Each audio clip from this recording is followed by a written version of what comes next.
La fine della democrazia, visto e considerato che qui si tratta di ascoltare un popolo, il popolo catalano, che chiede di poter andare a referendum ed esprimersi rispetto alla indipendenza. Totale solidarietà del Veneto al popolo catalano. È una pagina orribile per la democrazia. Il grido viene da Palazzo Balbi e da un abbraccio ideale a Barcellona.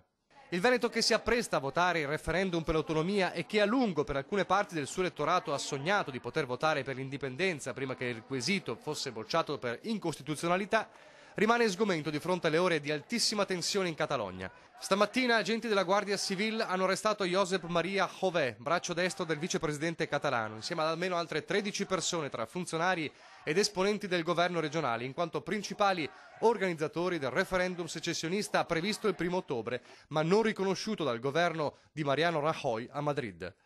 Perquisizioni della stessa gendarmeria e sequestrate 10 milioni di tessere elettorali, portando folle di persone in piazza per protesta. Solo una settimana fa avevamo incontrato a Roma uno dei principali sostenitori e organizzatori della consultazione catalana e le sue parole oggi fanno venire i brividi.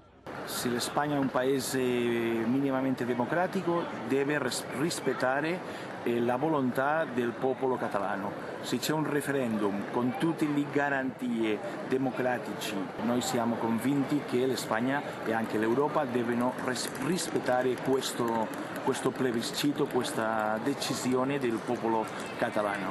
Il fatto che il governo risponda non con il dialogo, non con le trattative, ma con gli arresti, i sequestri di materiale referendario e quant'altro, dà una dimostrazione che è finita la democrazia. Parole di sdegno anche dal Presidente del Consiglio regionale, Roberto Ciambetti. Esprimo tutta la mia più viva preoccupazione per quanto sta accadendo, dice. La democrazia non deve essere messa in discussione sotto il ricatto del tintinnar di sciabole e di manette. Sono scene che non avremmo mai immaginato di vedere in un paese membro dell'Unione Europea.